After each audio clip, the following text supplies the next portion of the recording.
Assumi Lamb, brothers and sisters, that's our greetings to everybody. Assumi Lamb, and that means our light of our sacrifice for the community.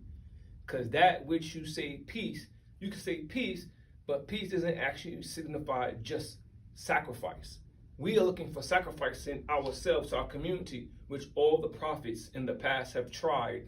And when we say prophets, we don't mean just to narrow it down just to biblical and Quranic aspect, because biblical and Quranic aspect also teaches us in the root language of themselves that they acknowledge higher divinity, higher eternal beings that come to civilize not only humanity, but come to civilize those who are the aboriginals of the planet, as well as the planet itself and those planets that surround us, as well as the stars that to come. So, brothers and sisters, it's very important that we relate to the message that we're trying to convey, because this is a message that's, I would say, on time and for a further time to come. But if you don't understand, just tune in so that you can be able to relate and put it on your shelf so you might use it later. But check this out, though. This is today's Zodin session, number 1.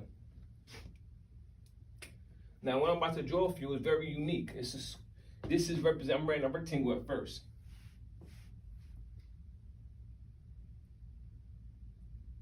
And this rectangle is very important because this rectangle represents like a box. Why a box is so important? Because when we look at the planet, a lot of people have an agenda now called the flat earthers, and they are attributing that the earth is flat, which actually stems from an old consensus of saying that the earth was square at one time. Well, I'm not here to argue either or, but my thing is to advance the idea of where the aspect of where the earth was flat came from, or square came from. And essentially it came from a more of a metaphysical manifestation of how we used to depict ourselves. And this is seen also in the scriptures, particularly in the word garden. In the word garden in the Hebrew Torah, I know I'm gonna destroy the word because my tongue isn't fluent for actually speaking languages, but I can write the scripts for you though. But in the scriptures of the Tanakh, which you call the Bible's Old Testament, in the Torah, the first book, which you would say Genesis, Bereshit, this word garden is called Hagim or Hagayim. This word represents garden. In that garden, when you walk by a garden day, particularly like upstate New York, they be having garden days when you can actually go visit and tour around people's neighborhoods and see how beautiful they arrange their gardens. But when you go see a garden, what is one of the unique things they do? And when you're in Brooklyn or New York City or upstate New York, wherever state you are in America, normally they have, the government allows you to, when you see a vacant lot, they allow you to make a garden out of it. What are these shapes of these gardens? These gardens are the same shape as when they sell property in America. When they sell property in America, they sell it by what? Block and lot. This is what you call a block. Most blocks are what you would say 25 by 100. Could be 16 by 90, 16 by 80, but it always comes in a block form. So when you see a person's garden, how are they situated in their garden? They usually do the plants in box formats, and then they put the pots in. See, that whole scenario shows us or teaches us about the 90-degree angles. 90-degree angles, 90 degree angles, a right angle. When you multiply that right angle by 4 by itself, it comes to what you call a circumference of 360. This is where you get the magic circle from. Because the circle is actually invisible, but you could actually draw the line though. So when Columbus said he was coming over here and he thought the world was square or flat, they was actually reading a certain chart, a diagram chart, which is given geometrical principles. But in these geometrical principles, we were only looking at angles. And these angles were considered to be called in ancient philosophy, because you know when you're dealing with Columbus, you're dealing with Spain at a certain time, and you're dealing with Italy at a certain time, and Portuguese. So in this area of 1400s, this is when they were just coming up out of the yoke of what you would call the Moorish invasion. The Moorish invasion took place particularly around, you would say, early 700 AD, and they ruled all the way up to, like you would say, 1490 AD, when they finally lost Spain. Spain, when the Moors have lost Spain back to the Portuguese and to the Spanish, and this was when they made their incursion to conquer the world, with Cortez the Conquistador, and with the epic so-called fantastic mythology story of Columbus' discovery of America. But this pan was called actually Pancam. Pancam is teaching us of what you would call a chart. The Pancam was dealing with the 12 houses. Very significant for this number 12 because it's also breaking down a box. So in breaking down the Pancam, what was we doing with the 12? In dealing with the 12, we were dealing with a system. Okay, before I go into that, I want to address something real quick. In dealing with Columbus, we was taught that Columbus was a half original man. And we was taught that a man named Musa was half original man. I want to go into that, give a little clarity and illumination to that. It was a book written by a man in 1881. His name was John Newborough. He said he received these revelations from angels of light that would come to his house in the dawn, right before the dawn, the crack of dawn. So between, you would say, the demon hour or demon time, that would be between, you would say, 3:30 a.m. to like 5:30 a.m., which is the peak where the sun rises at 5:30 a.m. So in between that time, he said these angels of light was delivering or revealing to him certain information. This information became a transcript or a text or a document called the Arabian Bible in 1881. So at this time in 1881, one of our legendary leaders of the Zodin, his name is the third one. His name is Mr. W.D. Fard. He's one of our legendary mentors who had inspired us in the Zodin. So inside of this, Farrar was approximately, what? He was born in 1877. So this book was written in 1881 and the foundation was 1882. So Farrar himself was like 4 years old when his book was first published or revealed. So this can give us a hint to as why he also mentioned he was born in Arabia. Arabia represents 4. This is a key sequence. It's 4 corners. These same 4 corners is how Ahmed became Ahmed, because his name was actually Kareem, which is the Prophet Muhammad, peace be upon him, from 610 A.D., which was the Prophet of Islam from the Middle East, which we would call Arabia, the Peninsula of Arabia. So in that scenario, when he became a prophet, it was said that before he became a prophet, who is Kareem, it was 4 caliphs, 4 corners. These 4 caliphs, or four leaders of the community, 4 chiefs. I don't want to say caliphs because they're not yet. 4 chiefs. These 4 chiefs represented 190 degree of this box on each corner. So that would be east, north, west, and south. And this is the center, which Mecca represents. Okay, Mecca, Makan, is also another term in the Quran, Kitab, which means place of worship. So Mecca doesn't actually have to be Arabia. Mecca can also be wherever you set up a place of worship that you establish as a point of circumambulation, or a place of what you will say worship again, which you choose to make the center core of your belief system. So that can be Mecca. And Elijah Muhammad also hinted to us when he spoke about when he was taught by Mr. W.D. Fard in the lessons called the Lost Found Muslims Lessons. Lost Found Muslims lesson number 1, when he received, if I'm correct, it was called first term assignment. And that lesson is the 4th degree. He talks about, in his answer to Mr. W.D. Fard, he says that Mecca was the root of civilization. Okay, so the root of civilization, which means where the wisdom and knowledge of original man first started. So this is what I'm saying about Mecca in this box. We have to deal with where we first started. Where we first started is what you would call your Mecca. And some people say Mecca also means not necessarily just a place of worship, but it also means the navel. Or it could mean the center. Well, this is very, very, very significant, because when we're dealing with this box right here and the word prophet, the word prophet is Nabi in the Torah. And that is a whole book, a whole section of the Torah.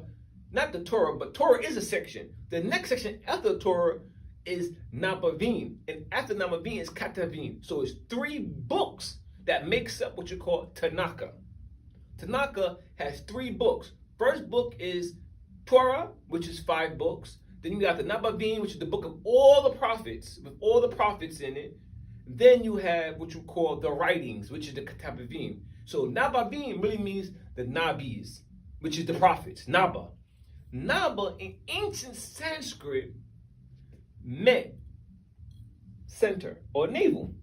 This is the navel, this is the center, which where the word Nabi come from. Because when a prophet teaching, what is he teaching you? He's teaching you the what? The root of civilization, which is what? Where the wisdom and knowledge of the man first started. So the center. So they determined it in the Kitab to be Mecca.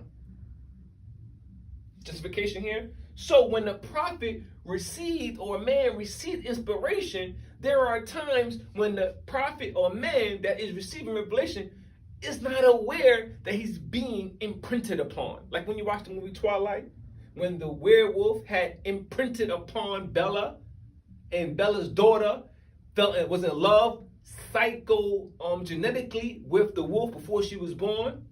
That's called printing or imprinting. This can occur with man today. You can imprint. This is what they're trying to do now with the cyborg genetics, trying to imprint upon you so that when you're born, you can already have a preordained agenda to carry out. Imprinting. So when you're looking at Columbus being a half-original man, this is one of the reasons is because, like in Owaspy, in the book of S, it speaks about the second part of the book. It says that in the book of S that Christopher Colombo was inspired by an angel, but yet knew not that the angel was inspiring him to make this journey over here. Okay, but back to the square aspects of it. In ancient Sanskrit, which you would call the ancient people of Bharat, which you would call today India, they had what you would call a system of how they understood how to imprint and how to read the fingerprints of our lineage. And this was called Jinnah, or Gemma. So in this Jinnah, this was the birth chart. This birth chart is very unique because in the first word I brought to your attention in Bereshit, which is dealing with where Adam and Eve was placed, it was called what? A garden. Jinnah means garden in its existential state of derivating from it, not it coming from them. Meaning that Hagen in the Hebrew term was not here before this word was. The word Jinnah in Arabic also wasn't here before this word. So this word is the root of both those words. Jinnah, because Jinnah is talking about the birth chart. And where was Adam and Eve placed? The birthplace of civilization. So this is actually teaching about the birthplace of civilization. Why I'm going to this is going to be exceptional. Because look, Mr. W.D. Fard, he said that in order to redemnify the planet Earth and put it back on its true course with the universe, we had to acknowledge who the original man was. So in doing this, he had to teach the original man the original order of the universe. This what makes him original, by knowing that he's what? He has a crown over his head, which makes his plight and agenda prevalent for him to follow, which is the natural orders of the world, which is sun, moon, and stars, which is the universe. So in doing this, Mr. W.D. Fard, as we title him, as we call him, he had told everyone that registered to become an official Muslim, registered Muslim in the wilderness of North America under the banner of the Lost Foundation of Islam, you had to acquire your X. So in this box, just like the pirates did, they said, what did they say when they had a treasure map, which is square also? What did they say? They said what? X marks the spot. So Farrar said, for everyone that's become registered, you must acquire your X. Now notice how I put the X down the middle.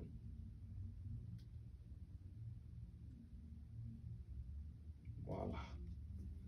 So proof of this represents also the natal birth chart is that when a person is born, they have what you call a specific gender. What details the gender? What details the gender is what? Supposedly in Western sciences, X and Y chromosomes. This will show us the X chromosome, which represents what we said earlier, the center. Where do men have their civilization or nations come into existence from? The center, which represents the womb of man. So the word Jimna also has its root in the meaning of male and female. In the book of Owaspi, which was given to John Newborough, it says in the glossary text of the book of Safa, it speaks of Jami, the word Jami. And it says the word Jami meant male, female. And it also says the word male represented Gaim. So if Gaim was male and Jami was female, we have both those terms in Jimna. Because Hagan was male, was garden in Hebrew, but in Alaspi, in the old Vedi language called Vedi from the book of Safa, Tree of Life, it says Jami was female, but Gaim was male. And the word Jami was written like this: a right angle,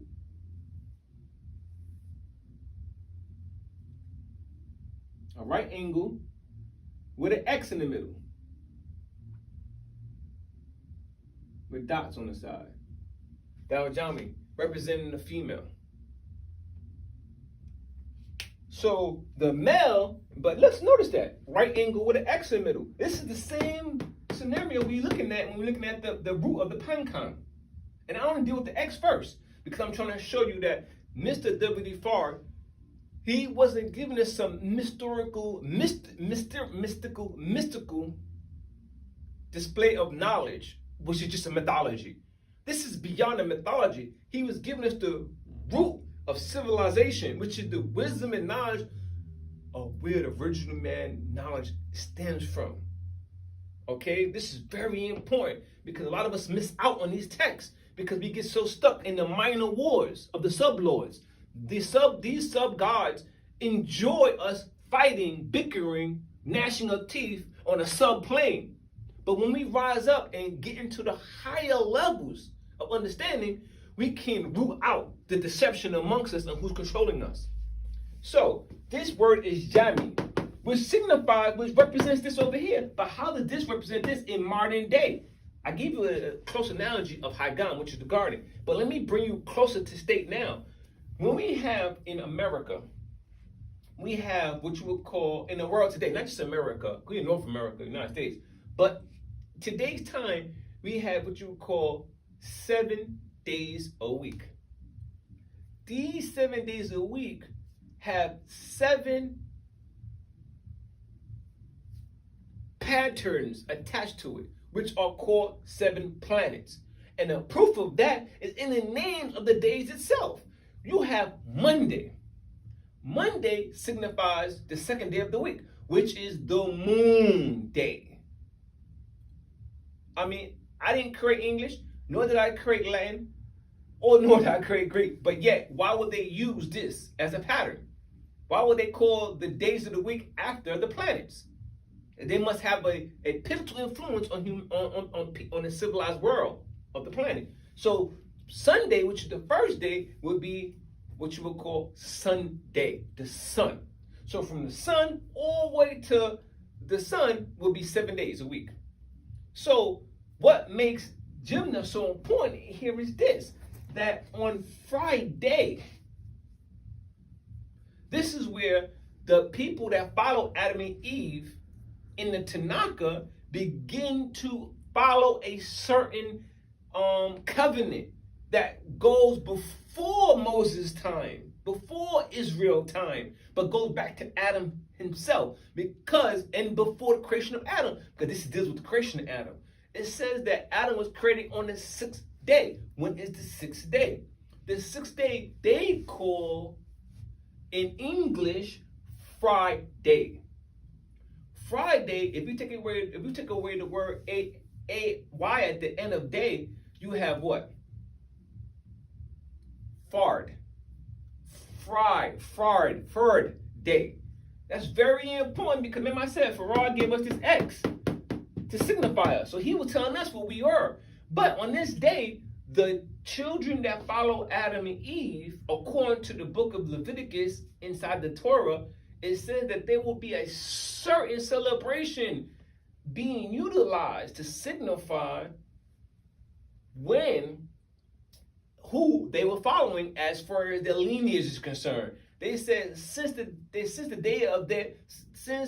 took a goat and they put the blood on the goat as an atonement for their sins since the day of their forefathers. So they took the goat and they ran the goat over what you call rough hills and mountains. So if you look at each angles under, there's 4 angles. Like I said, 4 angles, 490 degrees. So if you look at these 4 angles, these are 4 triangles. Hills and valleys are like triangles. Hills are the upward, the over, and the valleys are the inverted. So hills and valleys is where they sent this goat into the wilderness. Into the wilderness, they were to be abandoned with an evil devil or jinn called Azazel. So they said that this is where they were sent to go because it signified them, and it signified when Adam and Eve was ran out of the root of civilization, across out of the garden. Sent out of the garden. So when you leave the garden, that means you lose what? You lose the wisdom and knowledge of the original man, when the original man first started. So that meant information. So in that occurring, very significant, that's called the Day of Atonement. So what is this Day of Atonement pointing us to? Pointing us back to this X again. Why I say that? Because look, when we're dealing with this, very key thing here, Friday is Farad's day. But let's see what happens. At this time is when what you will call these people that use this atonement is when they begin to prepare for what? They prepare for the 7th day because they were made on the 6th day. This is what the Torah says in the Bereshit or the Genesis. Book of Genesis, it says man was made on the 6th day, which was Friday. So in man being made, it said that he would be what? Or mankind, or Adam, it says that Adam would be made what? All right, it was told that he would have to step aside according to the Moses story of going into the children of Israel. They said that in following the Sabbath, they said when the 6th day came on the 7th day, God would rest. Their God would rest. Their El would rest. Their Elohim on the 7th plane would rest. On the 7th Yom, they would rest. Yom means day. They would rest. So what they do is they prepare on Friday for what you call the Sabbath, the next day. So once it hits Friday night, when the sun sets, Sabbath kicks in. Meaning they can't do anything electronically or vehicularly until Saturday night when the sun rises, when the new dawn begins again, the new week begins again. So this would be the Sabbath. So Sabbath would be Saturday, the last day of the week. So what's important about that? It's Sabbath, which means 7. 7 in Arabic means Sabah, Also, when you go to Hebrew, it's also Sabbath. Okay. So how does this pertain to Jimna again? Because who was the cousin to Israel? The cousin to Israel was the Ishmaelites, because they were from the brother of Isaac. Isaac had a brother called Ishmael. Ishmael, they had the Ishmaelites. So these Ishmaelites had a prophetic vision or view, which was told in the book of Genesis, that they would also have what you would call a region of tribes and nations under what you call Ishmaelites. So in the modern day time, the Muslims acquired a book called Quran, which is the Kitab, which is similar to the wording in the Tanakh, which is the Katavim, which means Kitab. Kitab means writings. So in their Quran, which is called the Kitab, it says that on the day, what they call in English Friday, the Muslims call it Juma. Juma is the same word as Jami. The root word of Juma is Jama. Jama means to come together as unity. But when you go into the Arabic classic definition of the word Juma, it takes you to the word Jami, which means to come together in intercourse also. And not to being perverted, but it does mean sex. But when you're dealing with sex, it comes in order to deal with sex, you must deal with what? A garden. Because a garden is not dealing with something low down as just dealing with the ovum and the sperm. No, it's dealing with the seed in the earth. And the earth is that box which you plant that seed in, and you have to water it. So in watering, you're doing a garden, a holy garden here. Jimna is a holy garden. So Juma represents the day of the garden. When we come together and recognize not just atonement, but when we recognize what our potentials are to be. This is why we coming together as one. So that's on Juma. Friday is Juma, Jimna, Farad's day. So when Farad introduced us to the X, he was introducing us to the birthplace of the original man.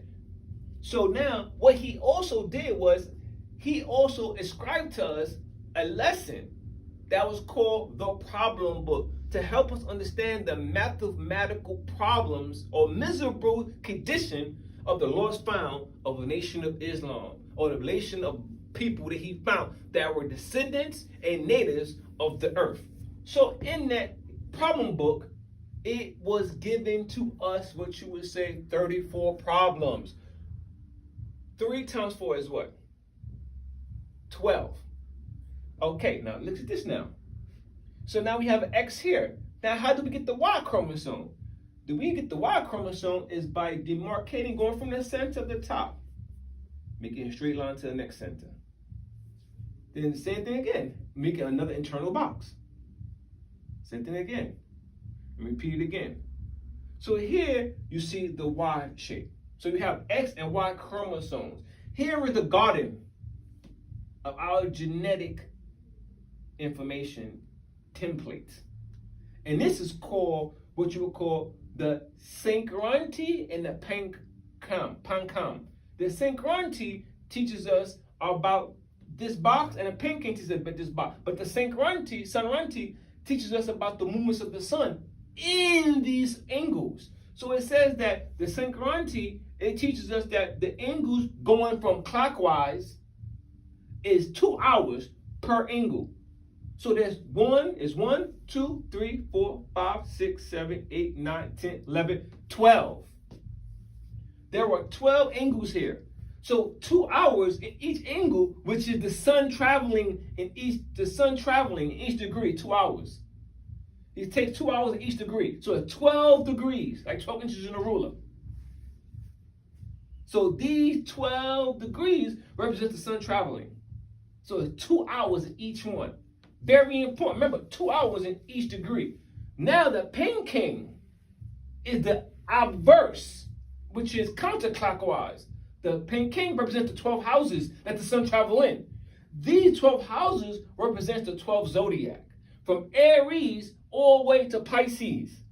And each zodiac has a certain amount of degrees or timing which the sun resides in their zodiacal positioning in the star system.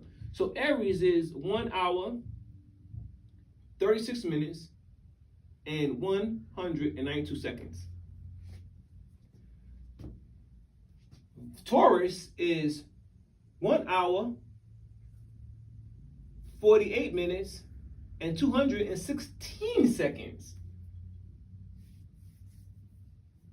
Gemini is 2 hours and 240 seconds.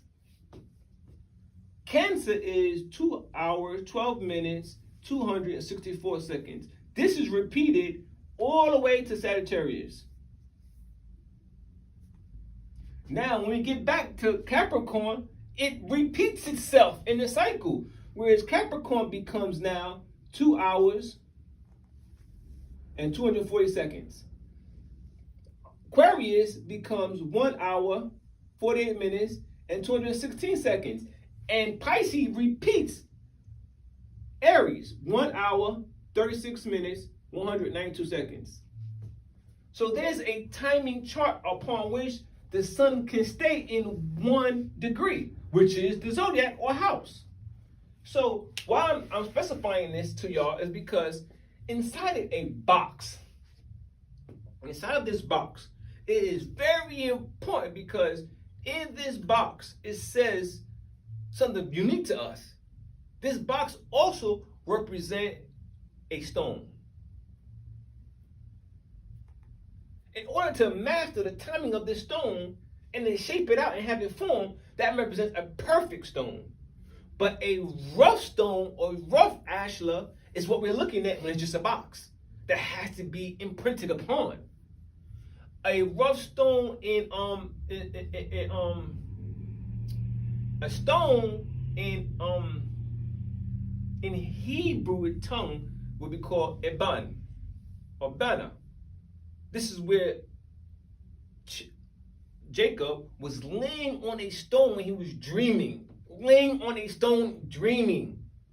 When he had to climb the 7 rungs, and he fought and wrestled with the angel until the break of day, and the angel smote or smited his his in between his thigh area. So when he smoted him, he had a what they call an infirmity between the sinews of his thighs. So his hip bones, his hip. So what happened here is when he was sleeping, he's sleeping on a stone, which is called ibn or bina. But in Arabic, the word ibn or bina means not stone, but means children. And this same concept, 600 years before the Quran was given to this prophet or Nabi Ahmed, John the Baptist was also a Nabi, and he was the uncle or cousin to what you would call the prophet Isa, or you would say Yeshua in the New Testament, Jesus. So prophet or Nabi John the Baptist, Nabi Yahya, he said that to the rulers of that time, he said to them unequivocally that from these stones we can make a new nation. So it's ironic how Jacob slept on the stone before he was called Israel, slept on the stone, had this dream, but here this stone is this. It has 12 demarcations. And what's significant about these 12 demarcations is that when Moses and Aaron finally came out of what you call Egypt, or Mesrem, because it was not Egypt at that time, Mesrem, according to the Tanakh standard, Mesrem is a very important word we have to understand too. It says that in order for them to judge, they needed to be given ornaments. And these ornaments that they was given were adornments from their order of practicing the teachings that Moses received on Mount Sinai. This ornament or adornment they was given was called a breastplate of judgment, unum thummim, and it had 12 demarcations on it, and they put inside those 12 adorned or ornamented those 12 demarcations with 12 stones, and 12 stones again representing the 12 tribes. So John Yahya said, from these stones we can make another nation. And ironic how in the Quran, the word bana now became children. Unfoldment of information. So these children all signify again the birthplace. This birthplace is very important because it's a birth chart where children first come from. So I'm going to conclude.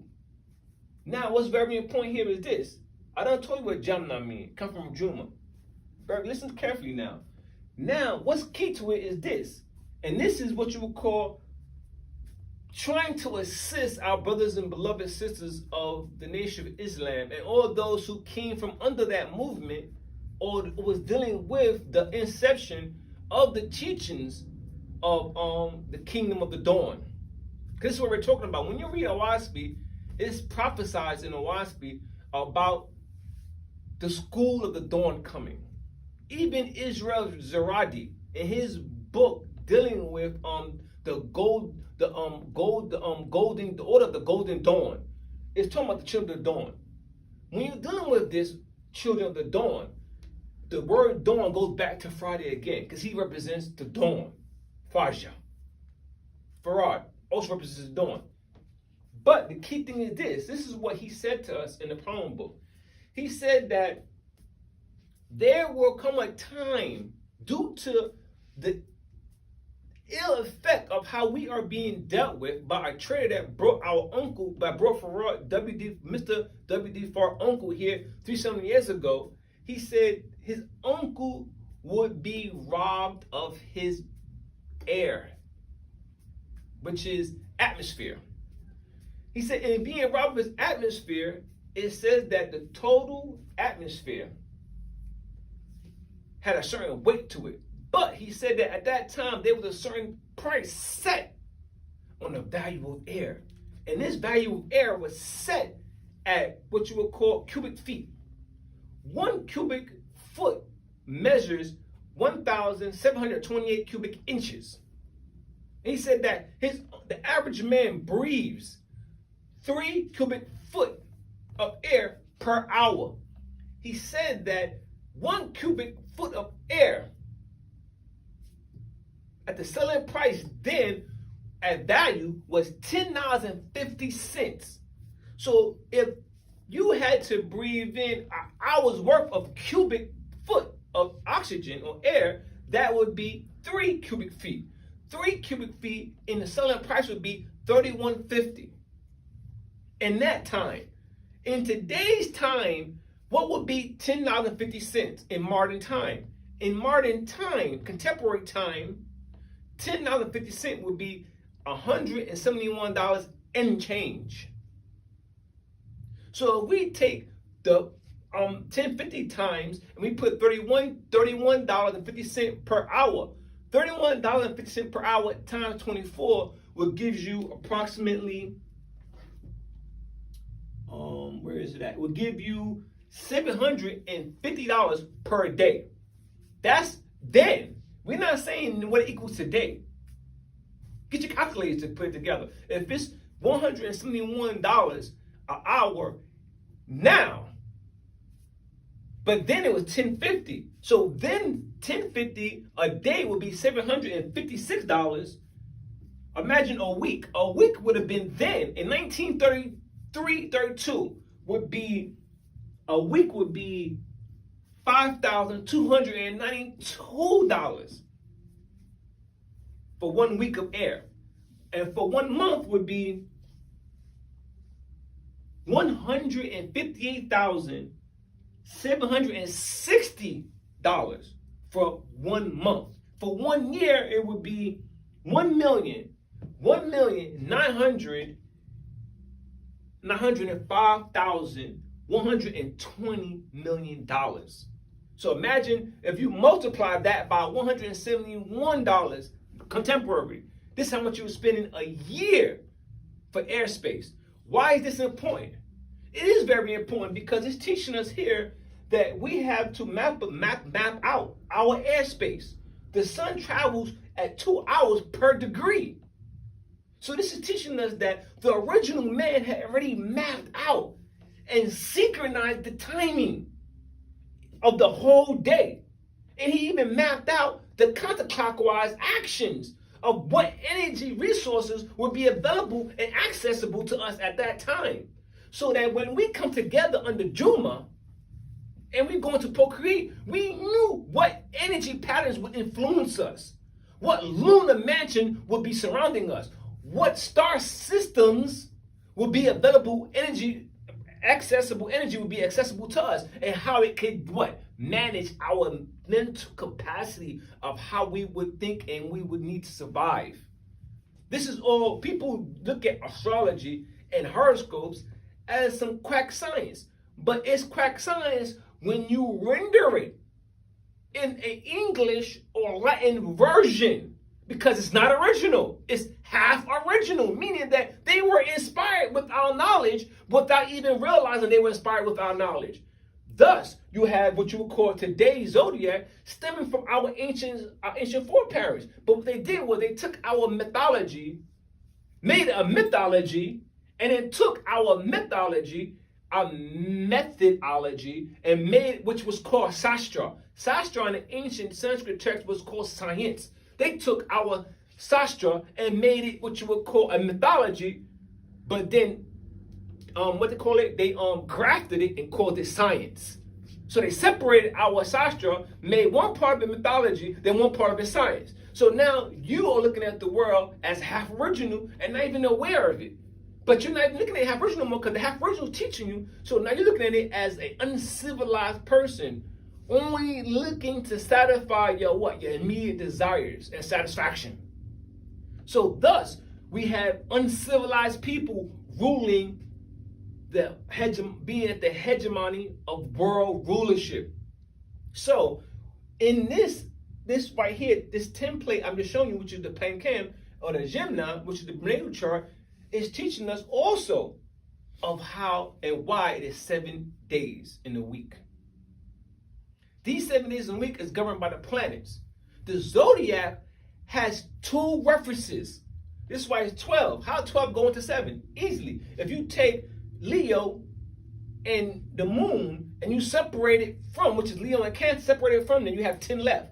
So you take 2 signs and you put it into the 7 days. Now you have what you call a 7-day week, being controlled by these 10 signs, zodiac signs, which is governed by the 7 planets, which is called Navagara. These Navagaras were controlled panels. Not yet the controller, but it was a control panel that we had to access. And we accessed it through timing sequences of variables of mathematics.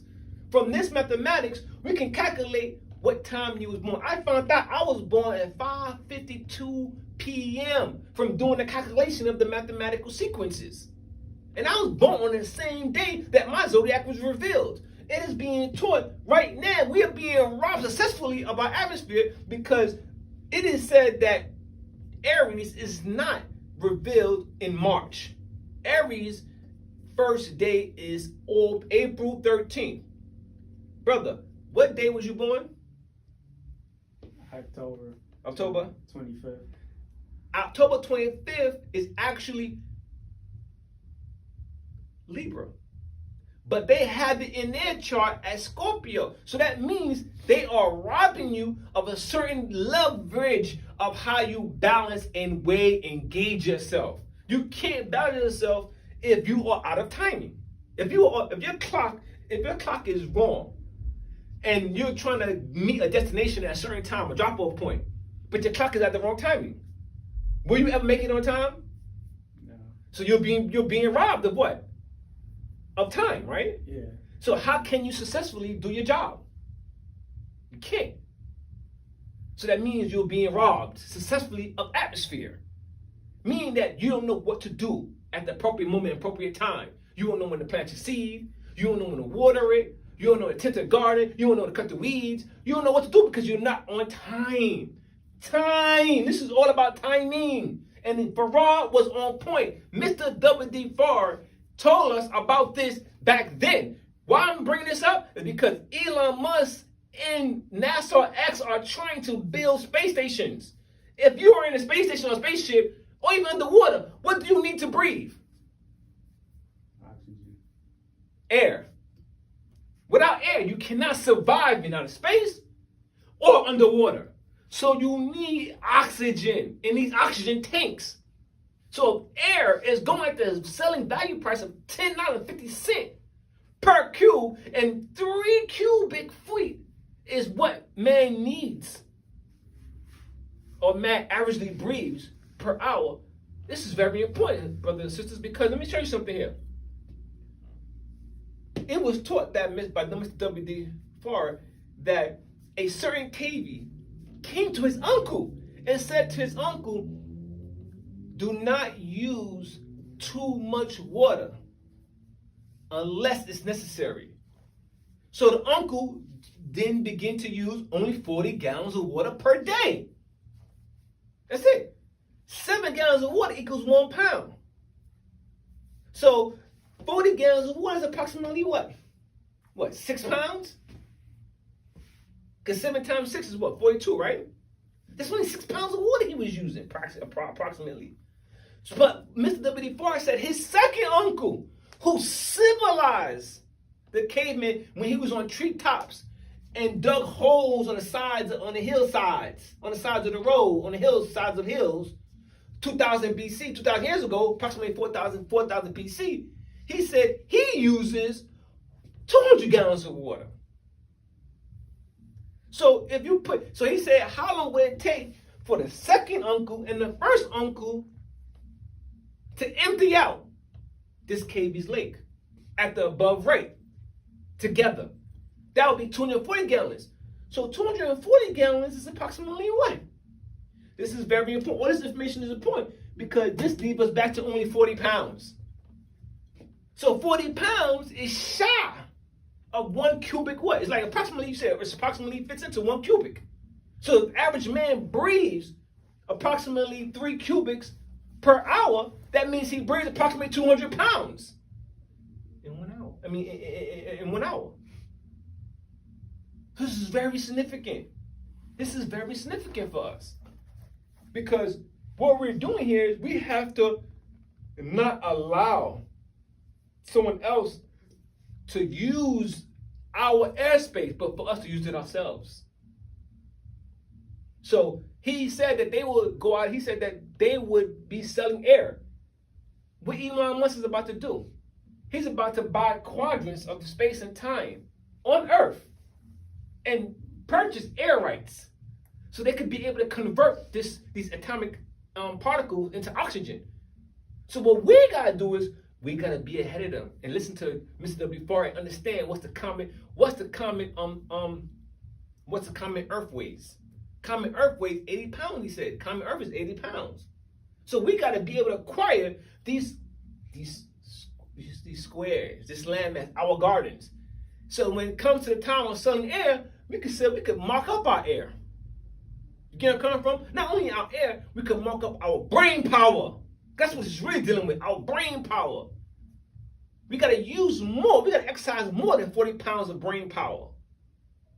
You understand? Okay, so we're going to go further into this, and we're going to end this right now. But all I want to mention was that look at the air selling. If it's $10.50 then, it's $171 now. We have to be on point. Because a lot of things that Mr. W.D. Farr said mathematically was about tomorrow, wasn't about yesterday. And we're confusing his method of giving us a mathematical breakdown with his mathematical language, which equates to be Islam. Islam is mathematics. For it stands true, can be shown and proven in limits of time. We must use this mathematical language to gain some benefits, secure some benefits for us, which is what? Which is money, good homes, luxury, and friendships and all walks of life. This is very important for us, brothers and sisters. This is not just about some horoscope, mumbo jumbo. This is some serious stuff that we have to learn about, because this is taking us back to what? Our own chromosomes, male and female. It's a war on that front too. So Generation Gen X, Gen Z, millenniums, baby boomers, let's get ready to battle. Let's get our shield, let's get our helmets and our swords together. Put our battle boots on, our knee pads on, our elbow pads on, our shoulder pads on, our bulletproof vests and back plates on. Let's get our vehicles and prepare for this war.